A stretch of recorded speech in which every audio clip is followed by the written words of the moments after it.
시편 11편입니다. 다윗의 인도자를 따라 부르는 노래.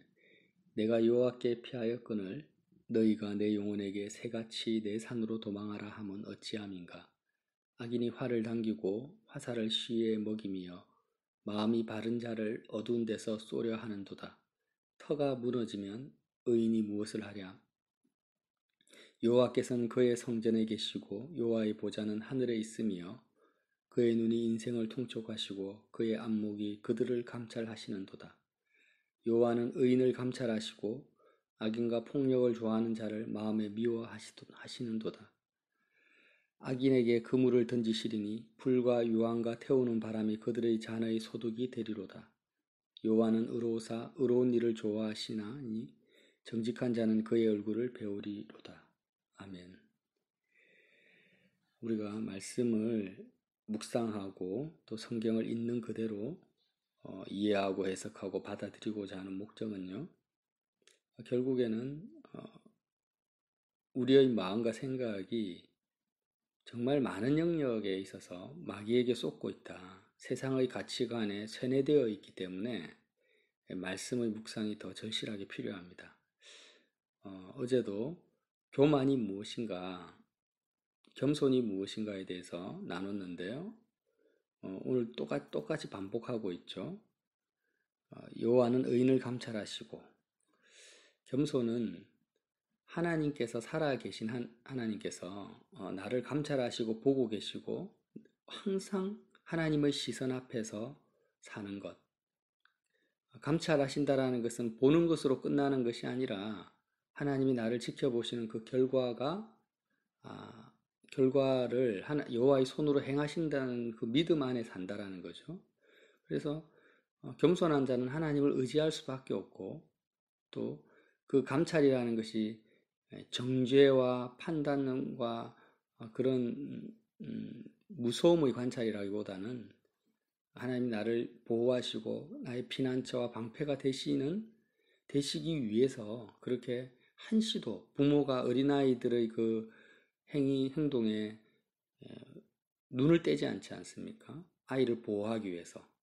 그런 하나님을 의지하고 믿고 있는 자가 겸손한 자다.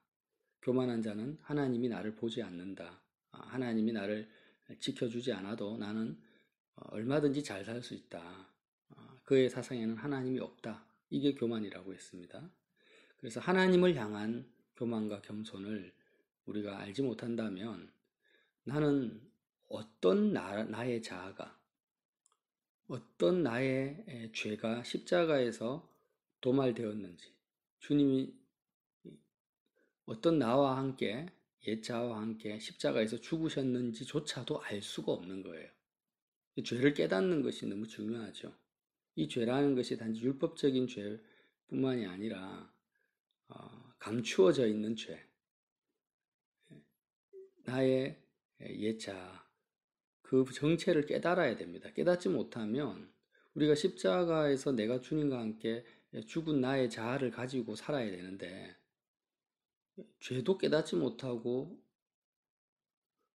숨겨져 있는 모든 생각, 예를 들어서 교만과 겸손에 대한 정의 자체가 잘못되어 있는데,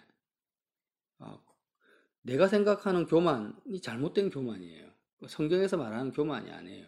그럼 그런 내가 십자가에서 죽었다고 믿으면 예수님의 그 죽음과는 전혀 상관이 없는 그런 내가 스스로 만들어내는 죽음을 먹고 사는 자가 되는 거죠. 십자가 생활을 한다고 해도.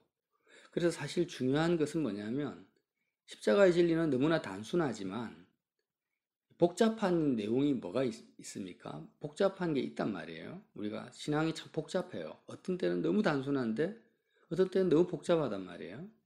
복잡한 이유가 뭐냐면, 나라는 존재 자체가 너무나 많은 영역에서 마귀의 속임 가운데 살고 있기 때문에, 잘못된 진리가 아니죠. 잘못된 거짓에 세뇌되어 있는 나의 자아를 내가 모르고 살기 때문에 그것을 깨닫는 과정이 너무 복잡한 거예요. 이중 삼중으로 꼬아놨는 거예요. 이단에 빠진 사람들이 성경의 말씀의 진리를, 단순한 진리를 깨닫지 못하고 이단들이 어떻게 합니까? 악협으로 온갖 것들을 다 동원해가지고 말씀을 왜곡시켜 놔버린 거. 그게 굉장히 복잡하죠.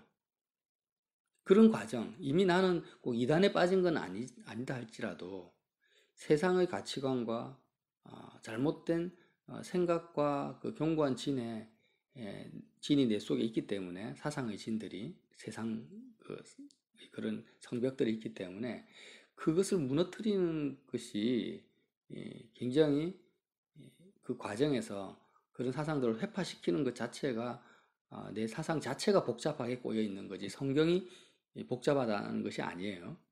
자, 그래서 오늘도 보면은요, 아주 짧은 말씀이지만 1절부터 7절밖에 없지만 내가 여호와께 피하였거늘 너희는 악인들입니다. 너희가 내 영혼에게 새같이 내 산으로 도망하라 하면 어찌합니까? 그래서 악인들은 항상 의인들을 향해서 뭐라고 합니까? 의인들의 영혼을 향해서 항상 말하고 있습니다. 새같이 너의 산으로 도망하라.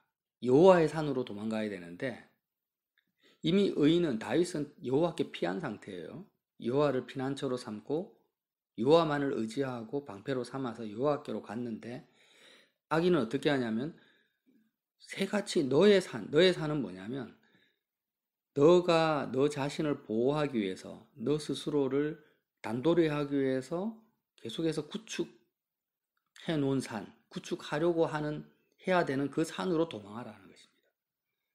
그래서 이런 코로나19 같은 전염병이 이렇게 생겼을 때 악인들은 다른 게 악인이 아닙니다.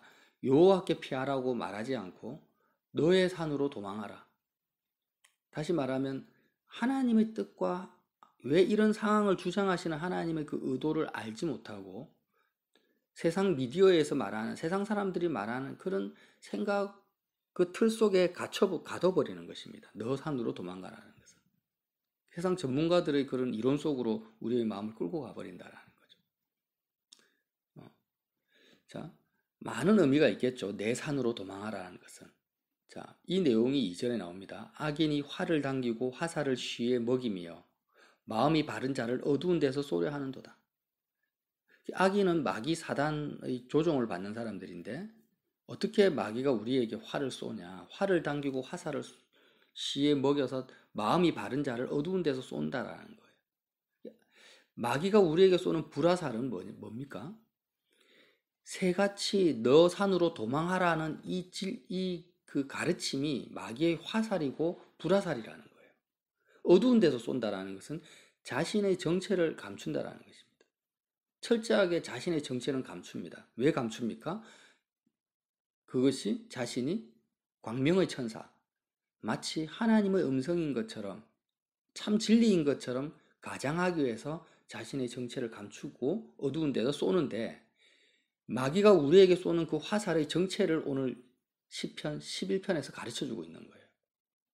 여호와께 피하지 말고 내 영혼에게 뭐라고 하냐면 새같이 너의 산으로 도망하라는 것이 마귀가 쏘는 불화살이라는 거예요. 깊이 묵상해 볼 필요가 있습니다. 모든 세상 사람들은요, 여호와께 피하지 않는 모든 사람들은 자기만의 산이 있다라는 거예요. 자기만이 도망가고자 하는 산이 있어요. 그렇죠? 노후 준비를 위한 산, 자녀 교육을 위한 산이라는 것은 자기를 보호하는 성읍을 말하는 것입니다. 여기서 그런 사상들을 내가 마음으로 받아들이는 것이 뭐예요? 마귀의 불화살에 내 심장이 꽂히는 거예요. 그 영혼이 죽어버리는 거죠. 3절에 터가 무너지면 의인이 무엇을 하랴? 자, 의인에게 중요한 것은 터입니다. 터라는 것은 기초고 이 원어적으로 하면 법률과 질서, 국가의 기강 이런 것을 말하는데 이 내 마음의 터, 내 영혼의 터, 내 삶의 터, 이 기초죠, 뿌리죠. 이 터가 무너지면 의인이 무엇을 하냐? 의인이 할 수 있는 것이 아무것도 없습니다. 의인에게 있어서 뭐가 중요합니까? 터가 중요하다라는 거죠. 이 터가 뭐예요? 나의 산이 아니라 여호와의 산이 터라는 겁니다. 이 터가 무너지게 하는 것이 뭐냐? 마귀의 공격이고 불화살이라는 거예요. 어두운 데서 쏘는 거. 의인의 터를 무너뜨립니다.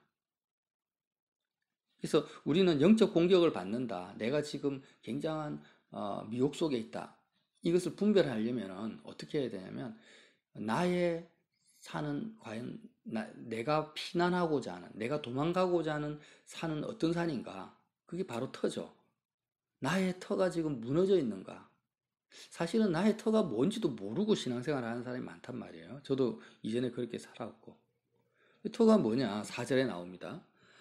여호와께서는 그의 성전에 계시고 여호와의 보좌는 하늘에 있으며 그의 눈이 인생을 통촉하시고 그의 안목이 그들을 감찰하시는도다.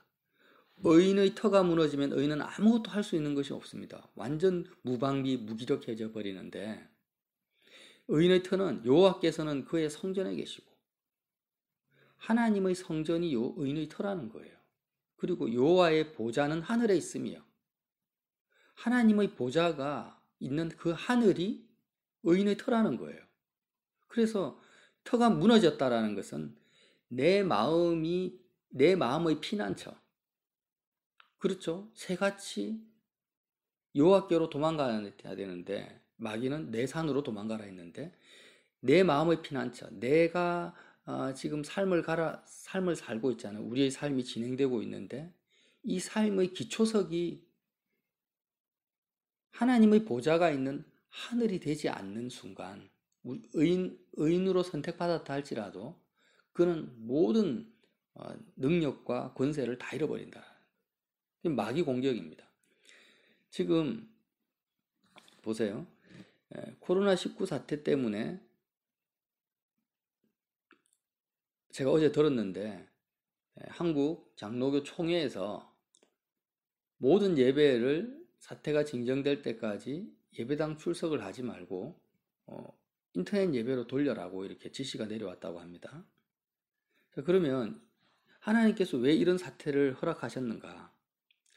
성도들이나 목사님들이 예배당이라는 건물을 터로 삼고 살았을 수도 있다라는 거예요. 교회의 터는 베드로 사도의 고백이지. 베드로 사도의 고백, 주는 그리스도시요 살아계신 하나님의 아들이다. 그래서 그 예수 그리스도가 나의 터가 되는 거죠. 주님이 반석이 되시는 것입니다. 주님도 설교하실 때 반석 위에 세운 집과 모래 위에 세운 집을 설교를 하셨어요. 그 설교가 이방인들을 향해서 한 말이 아니고 믿는 제자들을 향해서 하신 말씀이세요. 그래서 모래 위에 너희들이 터를 세우지 마라. 모래는 바로 이 땅이죠. 눈에 보이는 이 세계입니다.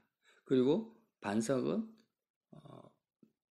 창수가 나고 바람이 불어도 무너지지 않는 터, 바로 보이지 않는 하늘이라는 거예요. 하나님의 성경. 교회의 터는 어디입니까? 교회는 사람이지 건물이 아니잖아요. 이 세상에 어떤 웅대한 건물이나 예배당이 교회의 터가 아니에요. 그러면 지금 코로나19 사태가 벌어져서 예배당이 아무 쓸모없는, 예배당의 효용 가치가 없어져 버린 상태입니다. 이 상태에서 하나님의 자녀들은 정말 자신의 터가 어딘지를 다시 점검하고 살펴볼 수 있는 기회를 하나님이 주신 거죠.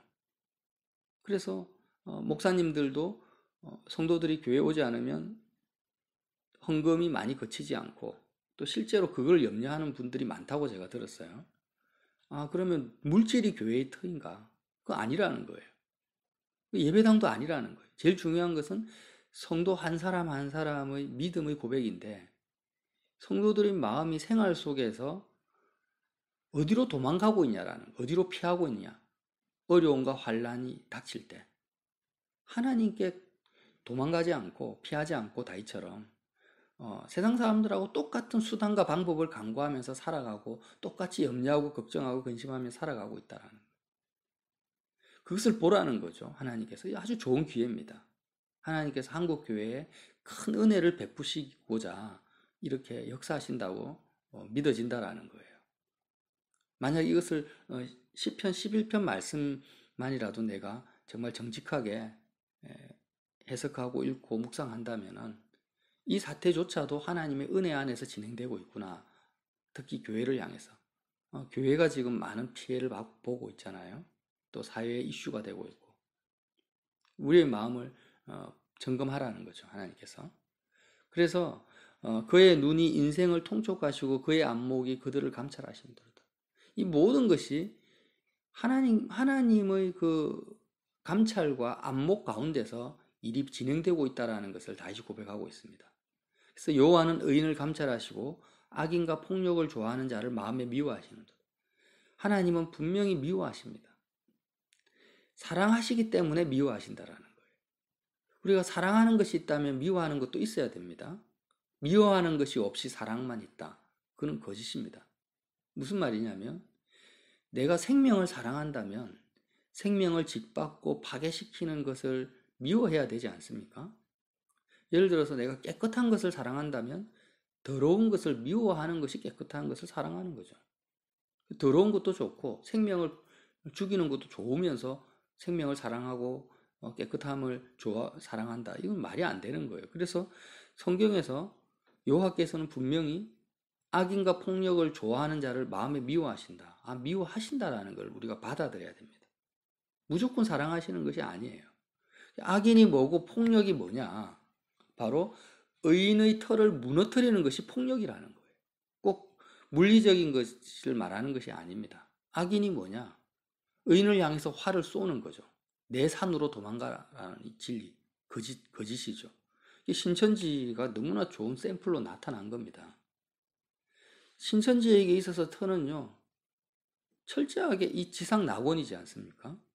이 땅이 14만 4천 명이 되면은 이 땅이 새하늘과 새 땅으로 바뀐다.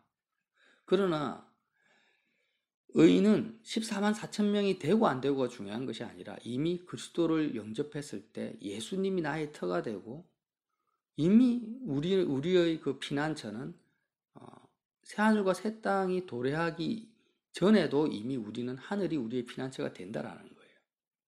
지금의 복음입니다. 미래의 복음이 아니에요. 미래의 복음은 다 거짓말입니다.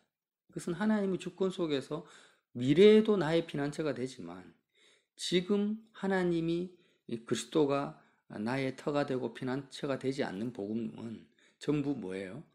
악인이 쏘는 화살이라는 거예요. 그래서 그런 악인에게 어떻게 주님이 심판하십니까? 6절에 악인에게 그물을 던지시리니 불과 유황과 태우는 바람이 그들의 잔의 소득이 되리로다. 왜 그물을 던지십니까? 악인이 지금 의인을 향해서 그물을 던지고 있거든요. 불화살을 던지고 있고 그물을 던지고 있으니까 하나님은 똑같이 공의롭게 악인에게 그물을 던지시는 거예요. 자기 꾀에 넘어가도록. 그 진리에서 자기가 지금 가르치고 있는 거짓말에서 벗어나지 못하게 하시는 것이 뭐예요? 악인을 향해서 던지는 그물입니다. 그래서 이만희 같은 사람, 유혹된 사람들이 죽는 순간까지도 회개할 기회를 잃어버리는 거예요.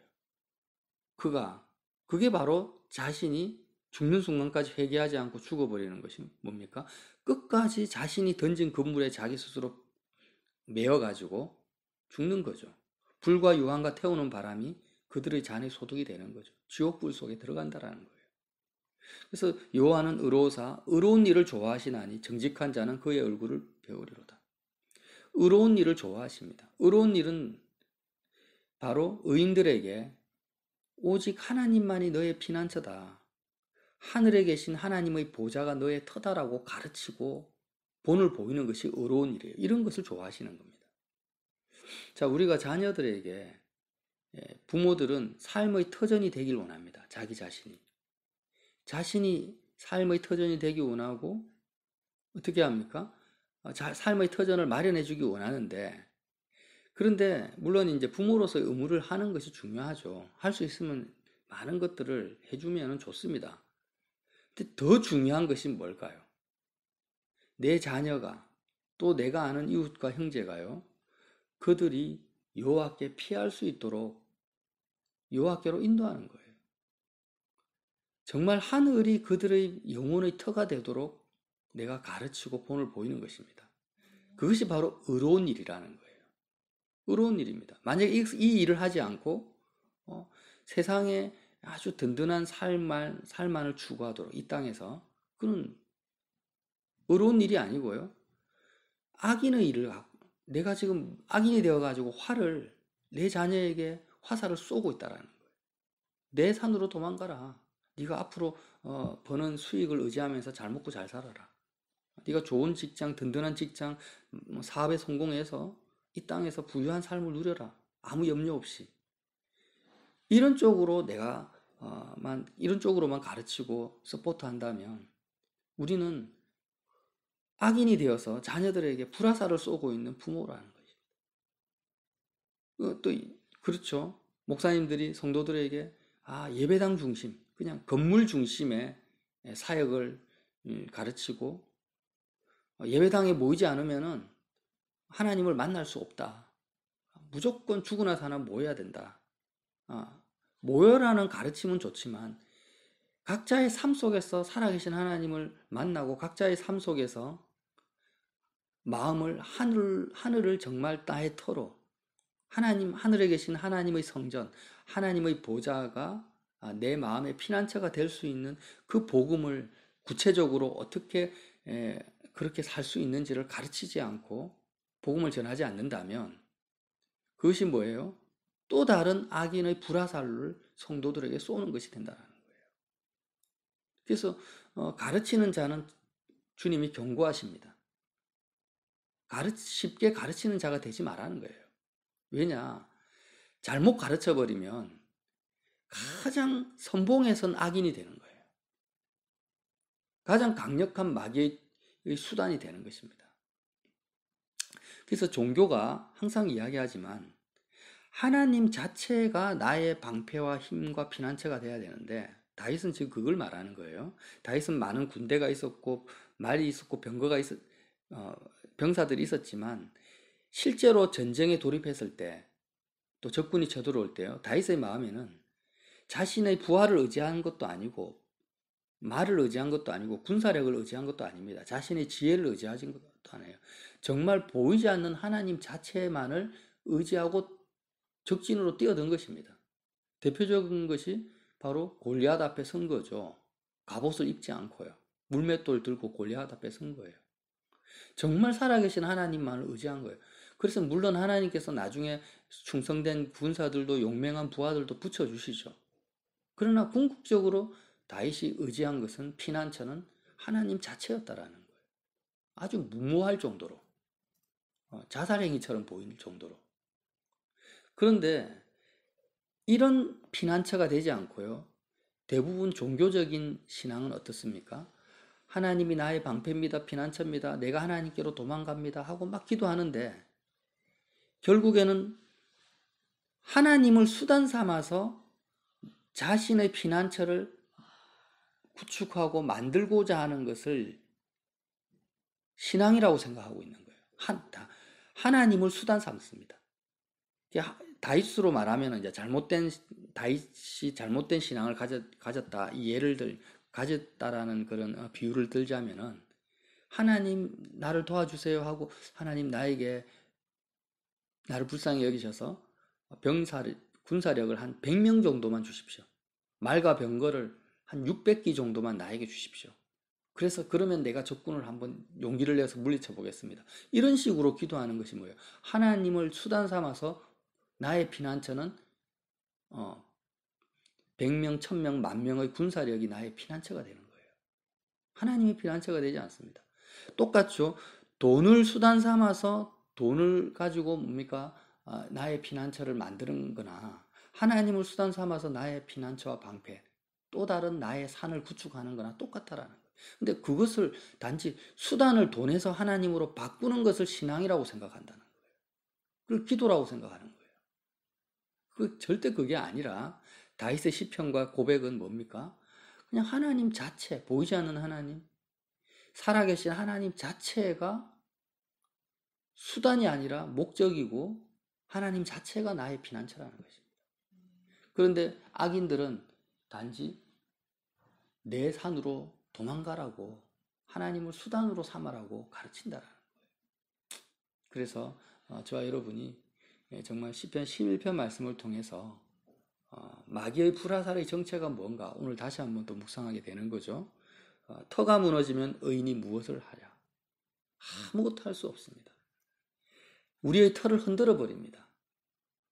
그러죠. 염려나 근심이나 걱정이 올 때 그때 한번 나의 터는, 나의 기초는, 나의 반석은 지금 내 마음의 반석은 어디에 있는가? 딱 살펴보면은 염려나 불안이나 근심이 올 때는요, 반드시 내 터가 이미 무너져 있어요. 물론 하늘이 무너지는 건 아니죠. 내 마음의 터가 바뀌어져 있다라는 거예요. 그래서 이럴 때 우리는 어떻게 적용해야 되냐? 이렇게 세상을 나의 터로, 눈에 보이는 것을 나의 반석으로 삼고 살고자 하는 이 생각, 나의 산으로, 하나님의 산이 아니라 나의 산으로 도망가고자 하는 나의 자아, 이 자아가 그리스도와 함께 십자가에서 죽은 자입니다. 내가 죽었습니다. 내가 또 죽어야 되겠습니다. 똑같죠. 과거, 현재, 미래를 관통하니까 십자가 사건은. 그렇게 고백하면서 회개하는 거예요. 돌이키는 거예요. 이게 뭐예요? 진리 위에 내가 서는 거죠. 뭐가 죽어야 될지, 뭐가 버려져야 될지, 뭐가 죽었는지를 알지 못한 상태에서는 십자가가 능력으로 나에게 다가오지 않는다. 어떻게 회개해야 될지도 모른다라는 거죠. 저와 여러분이 이 아침에도 주님 온전히 나의 영원하신 터, 나의 피난처, 주님밖에 없습니다. 보이지 않지만 살아계신 주님, 지금도 나를 감찰하시고 나를 지켜보시고 모든 악인과 의인을 판단하시는 그 하나님만을 의지합니다. 이렇게 진심으로 주님만을 의지하고 겸손한 자, 정직한 자의 삶 가운데 사람이 드리는 그 기도로 하나님 보시기에도 정말 기뻐하시는 그 믿음으로 오늘 하루 사시기를 예수님 이름으로 빌어드립니다.